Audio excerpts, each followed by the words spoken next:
these boys. 3, 2.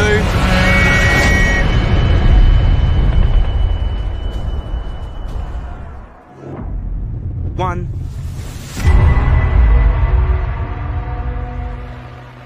How you doing, Jordan? I'm good. How are you, Albert? I'm good. It's nice to meet you. And Likewise. That's an awesome background, by the way. thank you. Well, you made an awesome movie, by the way. Yeah. I watched it this morning Thanks. before dawn. Was such a great film. I felt like it was not just a war movie. It was more of a character study of the character of Jim, and that's what I felt. And you get to see all the struggle, and fantastic movie overall.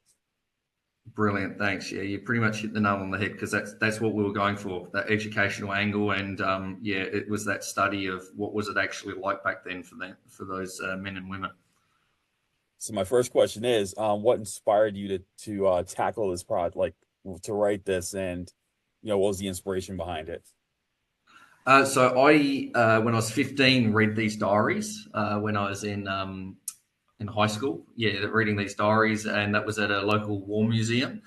Then one thing led to another. Got to read these other diaries at other museums, and I got to see the story from different perspectives, from the nurses, from the various soldiers, from the majors, the generals, etc.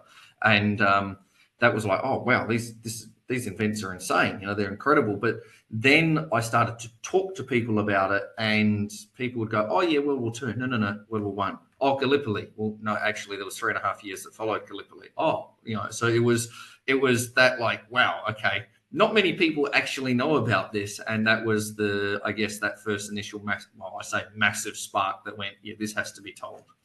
That's great. I like that. That's exactly what I like. I like stories that you feel like you hear about these, like you always hear these war stories, but then there's like the little ones that you don't really hear about, and yet yes, you gotta bring those to life. And I feel like because it's not just about the big battles; it could be about the tiniest things, like the minuscule details, and yet they're still not told. And I feel like it could be. I feel it's just as important. Yeah, and that was something with this. It was like, okay, we've got some of the greatest military victories ever happening on screen, like Hindenburg Line, etc. But it's not about that. It's an epic scale, but it's actually about the individual characters themselves. It's following them and what was it actually like for them.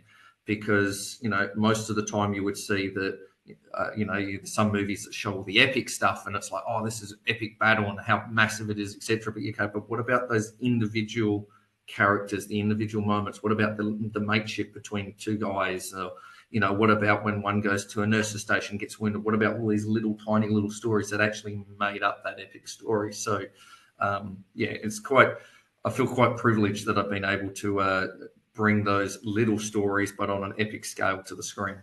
Yeah, and speaking of epic, I think Levi Miller gave an epic performance as Jim, because the first time we see him, he's in the Outback and his farm, and he's hearing about the war, and you could tell like he's already got the nerves kicking in. And then once he enters the war, they kick in even more. So we see him struggling with having to fight in this war, and then he's always getting, like, for a lot of, he feels like he's a punching bag, because he's either getting wounded or he's always getting the short end of the stick, if you will. And then, but finally, as it progresses, eventually we see that he does start to gain that confidence necessary to help the troopers. So what was it like working with and that is something out of the diaries as well. Like a lot of the characters, we got the rights to actually have them on the screen, but others we had to kind of amalgamate into the one. And it definitely is that. It's definitely that. There were parts of diaries where I'd go, oh, this poor guy, what he's going through, and he's just trying. He's trying this, he's trying that, because no one can really say, oh, if I was in that situation, I'd do this, because no, until you're actually in the situation, you don't know what you would do. But you'd read it and you go, this poor guy, he's just trying, or someone else would go, oh, this guy's just lost a mate, but now they're talking about what they've had for dinner and the struggle. And that was something early on I spoke with Levi about. It's like, yeah, we've got to. Yes, we don't want to have the whole stereotypical, oh, I'm so excited to go to war, because you don't actually know. They didn't know. Exactly. But then they got there and they kind of were excited. But then we also need to go from the fact, all right, well, now he's got this struggle. And how are we going to show that struggle with It almost being not just on I'm struggling because I'm at war. No, you're struggling because of what's happening between the only people that you've known for the last 6 months or 3 years.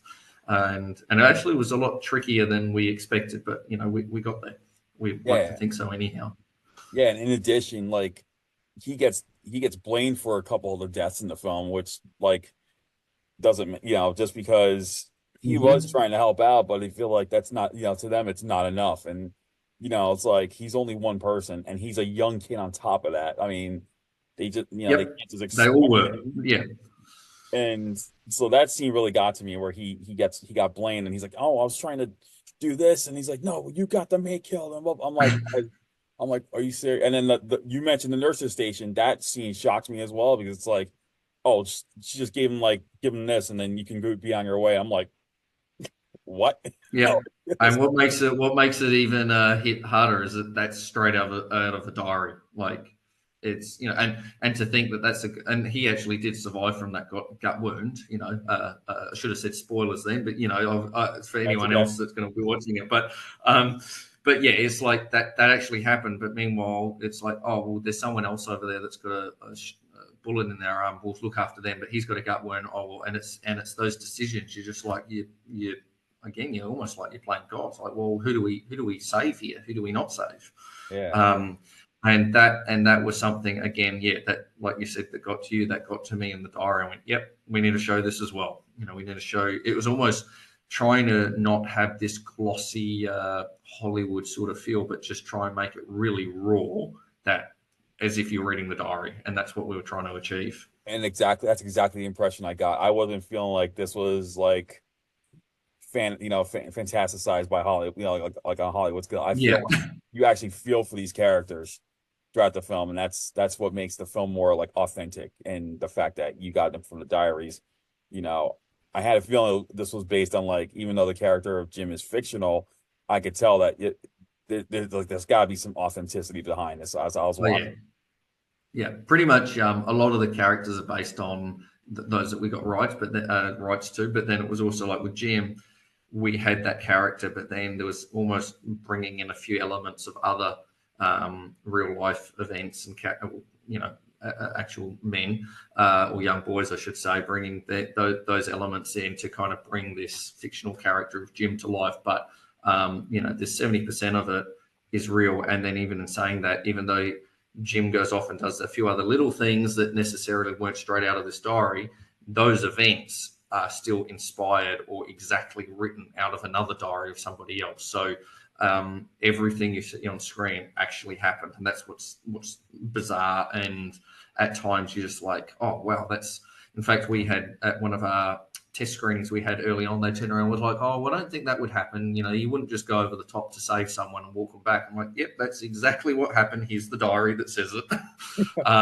So yeah, it was pretty much word for word, page to page on the script. Everything we read, that happened, and that's what makes this so raw, but a remarkable story that needed to be told. That's awesome. How long did shooting take, and were there any issues that you faced during production on the film? Filming took 6 to 7 weeks down south. That was all the battle scenes, and then we were 2 weeks up north in the Outback. And pre-production was a year with COVID hit, so we had to postpone for a bit. But then also we used that in our advantage, the fact that the set went through a winter, so everything that had been dug out with machinery no longer looked like it because it all had started eroding and everything. So, it was a hard shoot though. The first day we had 120-kilometer gust winds, 95-kilometer winds on average. The set literally, the first scene that we were going to film was it was the one with all the tents in it that was earlier on in the film. So I can't remember what scene number it was, but it was that scene, and that set blew over.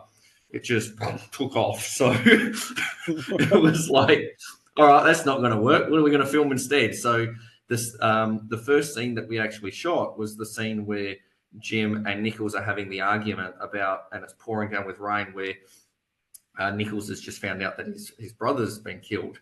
And that day it was pouring down. That suddenly we had all the wind, then it hammered down with rain. And immediately that was like, right, this is going to be a very, very hard shoot. This is exactly how this shoot is going to pan out over the next 7 weeks down here in Esperance. And that's how it did. But, the Thursday night we all went to the pub, had a bit of karaoke, had a bit of fun. But then we spoke to all these veterans. We had a lot of veterans that were on set and also current servicemen and women as well. And the veterans started telling their stories. And it was almost like the next day, everybody's mind just switched. Everything flowed beautifully. It was still the hardest shoot ever, but people would get stuck in mud. The guy that was the second AC and whatnot, he'd run around, and next minute someone would be running over with a battery, and his wellies were stuck in the mud. So he'd be hopping along to get the battery and then hop back to get his wellies, and it actually became comical. Like the worse it got, the more we laughed, and we became very close. And it was almost like we all started reading each other's minds in a way. I've done that with crew that I've worked with for years, but even the cast were, let's try this. Yeah, I was thinking the same, etc. And we did. We became very, very close. And a lot of us, because we were filming in a remote town, it wasn't like we could escape each other either. So it was almost like the whole town was a trench in a way. We're all stuck there together. But yeah, it was a very, very hard shoot. I never want to see mud or sandbags ever again. But but at the same time, I'm so glad that we did it, because at the end of the day, it's just, like I said, it's a story that's got to be told, and we did all enjoy it. We really did. It was good fun making it at the same time.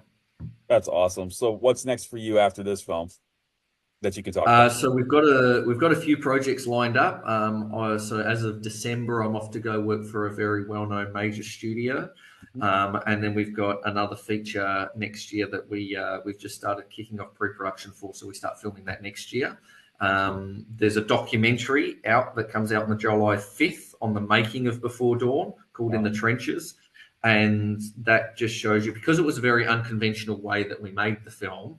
That was something and also because of it just showed you the journey. It's not necessarily about the film Before Dawn. It's about the cast and crew. It's about a whole bunch of people getting together to pull off the impossible. It's like how they actually going to make this film. So that doco, in fact, I remember when the director of that documentary came up to me on the second day, actually it was the first day when everything was going wrong. And he was just there to film some behind the scenes. He goes, we'd like to make a documentary. Meanwhile, me as one of the producers is kind of going, oh my God, we're trying to sort stuff out here. But of course you're thinking, oh yeah, awesome, documentary material, things are going wrong, yippee. But no, the doco, awesome documentary. But yeah, the production I'm working on next year, it's going to be another epic. And we're hoping we'll be announcing that towards the end of July or early August, pending on how things go. So we're just waiting on some final things now with sales agents, etc. But yeah, I mean, that's another... it's another sort of similar situation. Epic story. The fact that it hasn't been made into a film just shocks me, because pretty much everyone around the world knows about this story, and why it hasn't been seen on the screen yet, I don't know. But they know about the story from, I've heard about that, but they don't actually know the details, and they don't realize how inspirational and remarkable that story is. So definitely stay tuned for when we announce that one. Awesome. Everyone check out Before Dawn on July the 19th. Is a great World War I flick, and the fact that it feels so authentic, an excellent ensemble cast. And Jordon, thank you so much for taking the time to talk about it. No worries. Thanks for your time as well. Appreciate it. All right. We take care and stay awesome. Thanks. Will do. Catch you, mate. See ya. Yeah.